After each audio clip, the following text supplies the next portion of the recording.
نحمدہ و نصلی علی رسولہ الکریم اما بعد فاعوذ باللہ من الشیطان الرجیم بسم اللہ الرحمن الرحیم وما ينطق عن الهوى ان هو الا وحی یوحى وقال النبی صلی اللہ علیہ وسلم انما الاعمال بالنیات او کما قال علیہ الصلاۃ والسلام۔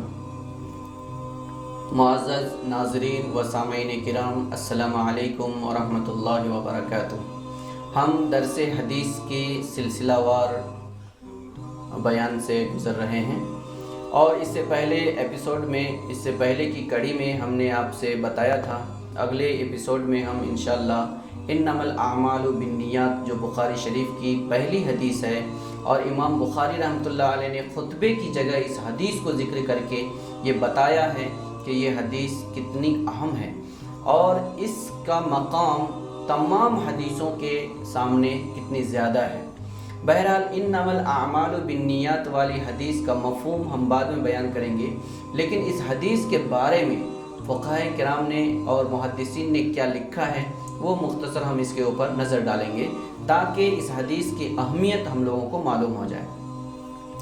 سب سے پہلے امام بخاری رحمۃ اللہ علیہ نے جو اپنی کتاب کو، جو اصح الکتاب بعد کتاب اللہ ہے، مطلب قرآن شریف کے بعد سب سے پہلا درجہ حدیث کے اندر امام بخاری رحمۃ اللہ علیہ کی بخاری شریف کو حاصل ہے، اس کو شروع کیا ہے اس حدیث سے۔ اور امام بخاری نے یہ کہا ہے کہ اس کا موضوع عمل کے اندر اخلاص ہے۔ عمل کے اندر اخلاص کا مطلب ہے ہم کوئی بھی کام شروع کرتے ہیں تو پہلے ہماری نیت صحیح ہونی چاہیے۔ اگر نیت صحیح نہیں ہے تو پھر ہمارا کوئی بھی عمل قابل قبول نہیں ہوگا۔ اسی لیے امام بخاری رحمۃ اللہ علیہ نے اپنی کتاب کو اس حدیث سے شروع کیا ہے۔ امام بخاری رحمۃ اللہ علیہ نے اس لیے بھی اس کے ذریعے شروع کیا ہے کہ یدور الدین علیہا، اس کے اوپر اعمال کا دار و مدار ہے۔ اگر عمل کے اندر نیت صحیح نہیں ہو تو وہ عمل بھی صحیح نہیں ہوگا، اس لیے امام بخاری رحمۃ اللہ علیہ نے اس کے ذریعے سے اپنی کتاب کو شروع کیا ہے۔ امام شافعی رحمۃ اللہ علیہ نے اس حدیث کے بارے میں فرمایا ہے ھذا الحدیث، یہ حدیث ثلث العلم، یہ حدیث علم کا 1/3 حصہ ہے، یعنی جتنے بھی علوم ہیں دنیا کے اندر، احادیث کے اندر، وہ سب کا 1/3 مطلب 3 حصے میں کا 1 حصہ علم صرف اس حدیث کے اندر ہے۔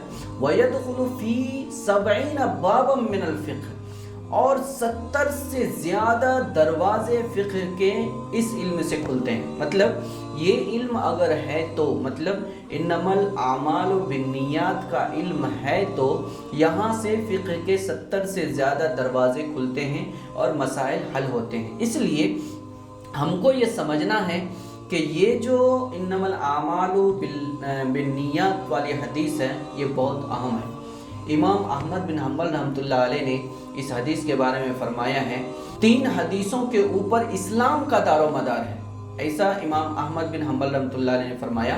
اس میں سے ایک حدیث عمر بن خطاب رضی اللہ تعالیٰ عنہ ہے، یعنی انما الاعمال بالنیات۔ دوسری حدیث حضرت عائشہ صدیقہ رضی اللہ تعالیٰ عنہ کی روایت ہے، جس میں آپ صلی اللہ علیہ وسلم نے فرمایا من احدث فی امرنا ھذا ما لیس منہ فہو رد، جس نے ہمارے دین میں کوئی ایسی چیز پیدا کر دیا جو ہمارے دین میں سے نہیں ہے وہ مردود چیز ہے۔ یہ دوسری حدیث۔ اور تیسری حضرت نعمان بن بشیر رضی اللہ تعالیٰ عنہ کی روایت ہے، حدیث ہے، انہوں نے فرمایا الحلال بین والحرام بین، حلال بھی واضح ہے اور ظاہر ہے اور حرام بھی واضح اور ظاہر ہے۔ اس کا مطلب اگر انسان حلال پر عمل کرے گا اور حرام سے بچے گا تو وہی انسان کامیاب ہے۔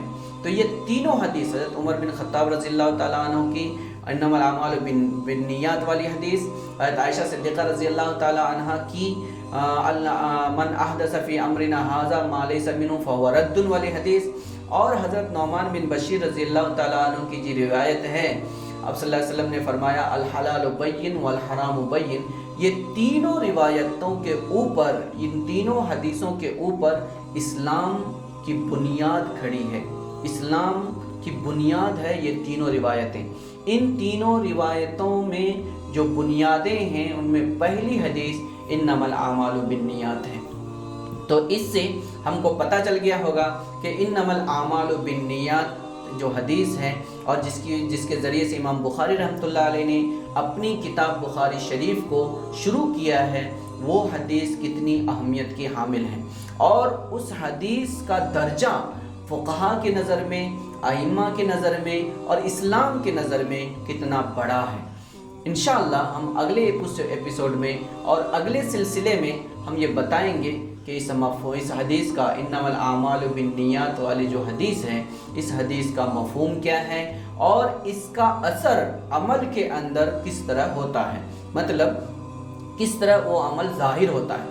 اگر ہم نیت کرتے ہیں تو کیا فرق پڑتا ہے، اور نیت نہیں کرتے ہیں تو کیا فرق پڑتا ہے، اور اعمال کا دار و مدار نیت پر ہے، کیوں ایسا کہا گیا ہے، نیت کیا ہے، اعمال کیا ہے اور دار و مدار ہونے کا مطلب کیا ہے، یہ ہم انشاءاللہ اگلے ایپیسوڈ میں بیان کریں گے۔